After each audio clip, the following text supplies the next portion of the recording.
হত্যা মামলার ভয় দেখিয়ে দখল করা জমিতে বেনজিরের রিসর্ট। ব্যাংক অ্যাকাউন্ট খালি করে দেশ ছাড়লেও জানেন না স্বরাষ্ট্রমন্ত্রী। সরকারের অবস্থান লোক দেখানো বলছেন মির্জা ফখরুল। সিলেটের ৭ উপজেলায় পানিবন্দী ৫ লাখ মানুষ তলিয়েছে নগরীর অভিজাত এলাকাও। ভেঙে পড়েছে যোগাযোগ ব্যবস্থা। ঠাকুরগাঁওয়ে ১২ মিনিটের ঝড়ে লন্ডভন্ড ২ ইউনিয়ন। এবং দীর্ঘ অপেক্ষার অবসান, খুলনা মোংলা রেলপথে যাত্রীবাহী ট্রেন চলাচল শুরু। উচ্ছ্বসিত যাত্রীরা। ৭টি বগি নিয়ে সপ্তাহে ৬ দিন চলবে বেতনা এক্সপ্রেস।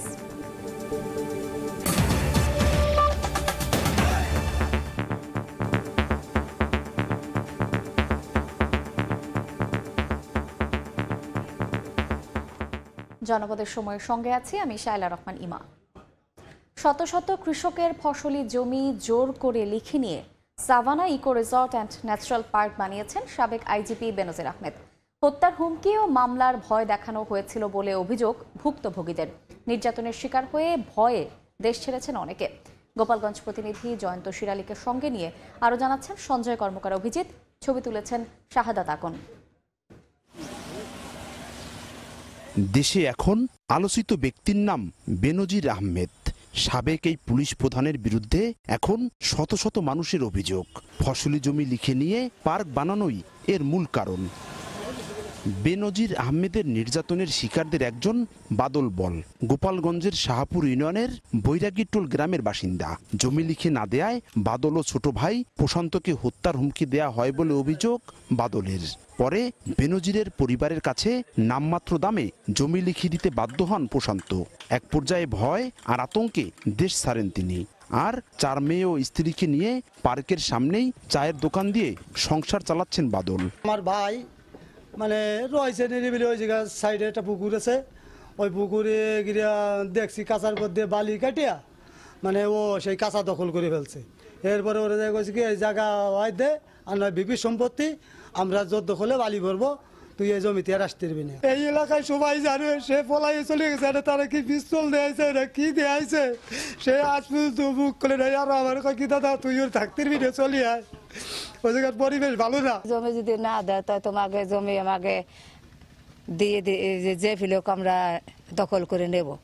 তারপরে বাধ্যতামূলক দেখছে যে আমরা এই জমি রাখতে পারবো না, বা তারপরে তারা দিয়ে দিছে বয়তে। এমন অত্যাচার আর নির্যাতনের শিকার গোপালগঞ্জের শত শত কৃষক। পুলিশের শীর্ষ কর্মকর্তার দায়িত্বে থাকা অবস্থায় ক্ষমতার অপব্যবহার করে জোরপূর্বক লিখে নেন কৃষকের একরের পর একর জমি। অন্যায়ভাবে লিখে নেওয়া জমি ফেরতের পাশাপাশি এই ঘটনায় জড়িতদের বিচার দাবি করেছেন ভুক্তভোগীরা। ভিতরে ফেলাইছে, তারও বাধ্য হয়ে ব্যস্ত হয়েছে। আমরা গরিব মানুষ, আমাকে সম্পত্তি কিছু নাই, আর খালি একটু বাড়ির বেটি আছে এই বুক ধরে। বেনজির আহমেদের বিচার চাই। উনি আমাদের এখানকার অনেক জমি কৃষকদের অন্যায়ভাবে ভয়ভীতি প্রদর্শনের মাধ্যমে নিয়ে নিছে। আমার জমি ওইখানে অনেকটা জমি ছিল, ঠিক আছে, সেই জমিটাও বেনজির সাহেব নিয়ে নিয়েছে। বেনজির আহমেদের অবৈধ সম্পত্তি নিয়ে গণমাধ্যমে সংবাদ প্রচারের পর নড়েচড়ে বসে সরকার ও দুর্নীতি দমন কমিশন। যে জমিতে কৃষকরা মাথার ঘাম পায়ে ফেলে সোনার ফসল ফলাতো, সেই জমি এখন অনাবাদি হয়ে গেছে। 2 বছর ধরে পরিণত হয়েছে গোচরণ ভূমিতে। সঞ্জয় কর্মকার অভিজিৎ, সময় সংবাদ, গোপালগঞ্জ। এদিকে সম্পত্তি জব্দের নির্দেশের আগেই সব বেচে দিয়ে 4 মে ঢাকা ছেড়েছেন বেনজির আহমেদ। নিজ ও পরিবারের সদস্যদের ব্যাংক অ্যাকাউন্ট থেকে তুলে নিয়েছেন সব টাকা।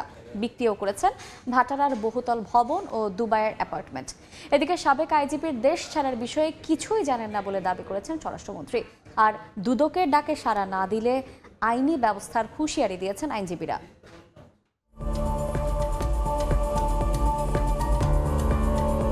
সময়ের অন্যতম আলোচিত সমালোচিত নাম সাবেক আইজিপি বেনজির আহমেদ। অনুসন্ধানে নেমে তার নামে বেনামে অঢেল টাকা ও সম্পত্তির খোঁজ পেয়েছে দুর্নীতি দমন কমিশন দুদক। অনুসন্ধানের অংশ হিসেবে আগামী 6 জুন বেনজিরকে তলব করেছে সংস্থাটি।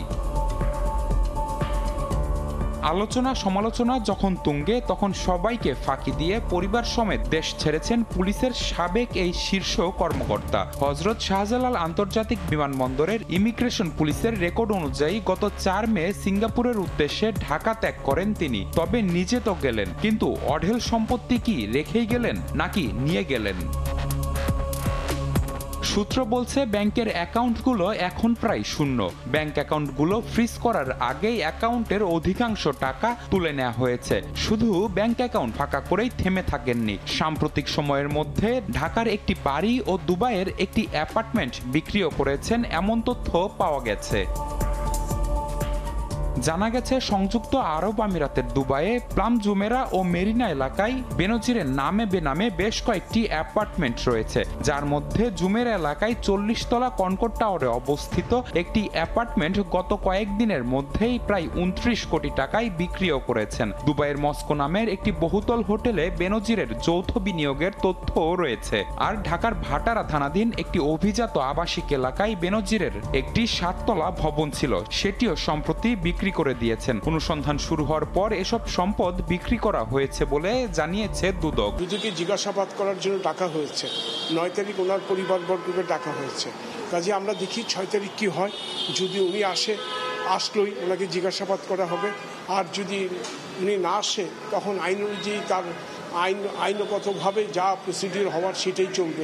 পাশের পুলিশ কর্তারাও এখন চিনছেন না বেনজিরকে। পুলিশ সদর দপ্তরের অন্তত 5টি কেনাকাটার খাত থেকে বিপুল অর্থ লোপাটে যেসব কর্মকর্তা সহযোগীর ভূমিকায় ছিলেন, তারাও বেনজিরকে ঘরের শত্রু বিভীষণ হিসেবে আখ্যা দিচ্ছেন। এবার তাদের ওপরও চোখ পড়েছে দুদকের। বেনজির পরিবারের সম্পদের তল্লাশির সঙ্গে ঘনিষ্ঠ হিসেবে পরিচিত কয়েকজন পুলিশ কর্মকর্তার নামেও সম্পত্তি কেনার তথ্য পেয়েছে দুদক।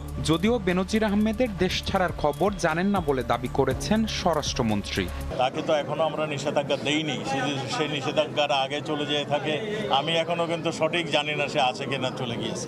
যদি কেউ অন্যায় করে থাকেন, অন্যায়ভাবে ধন সম্পদ লুণ্ঠন কক্ষিগত করে থাকেন, আমাদের দেশে সেই অনুযায়ী তার বিধান রয়েছে বিচার করা, এবং সেই অনুযায়ী তার বিচার হবে। গত 23 মে বেনজির আহমেদ ও তার পরিবারের সদস্যদের নামে থাকা প্রায় 345 বিঘা জমি এবং 33টি ব্যাংক হিসাব জব্দের আদেশ দেয়া হয়।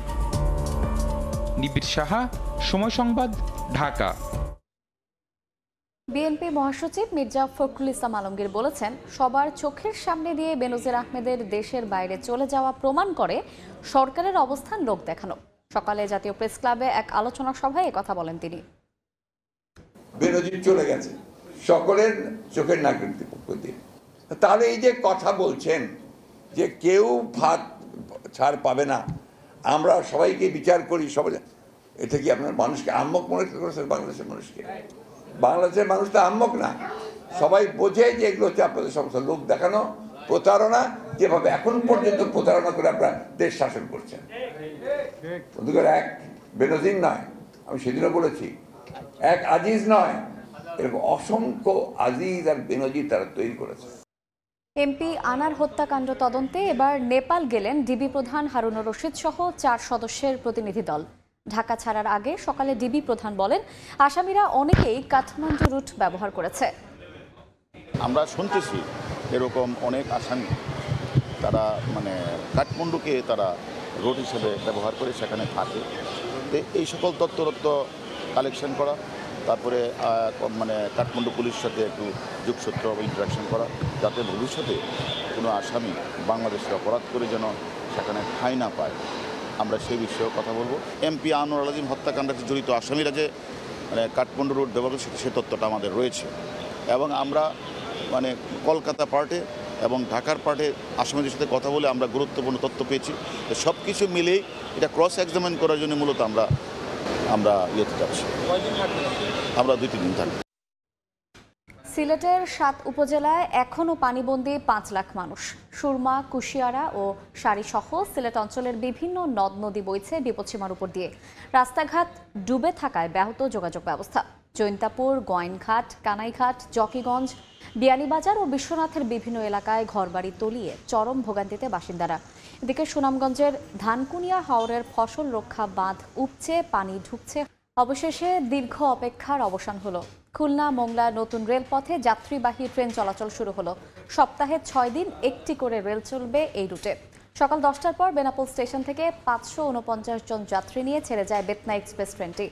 এরপর খুলনায় নবনির্মিত ফুলতলা স্টেশনে যাত্রা বিরতি শেষে পুনরায় যাত্রী নিয়ে মোংলা স্টেশনে পৌঁছায়। রেলপথটি চালু হওয়ায় উচ্ছ্বসিত ওই রুটের যাতায়াতকারীরা।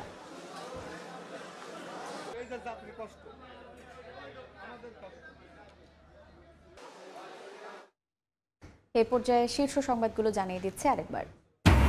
হত্যা মামলার ভয় দেখিয়ে দখল করা জমিতে বেনজিরের রিসর্ট, ব্যাংক অ্যাকাউন্ট খালি করে দেশ ছাড়লেও জানেন না স্বরাষ্ট্রমন্ত্রী। সরকারের অবস্থান লোক দেখানো বলছেন মির্জা ফখরুল।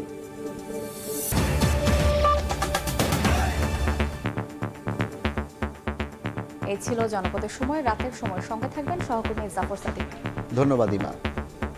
রাতের সময় নিয়ে ফিরছি কিছুক্ষণ পর, সঙ্গে থাকুন সময়ের।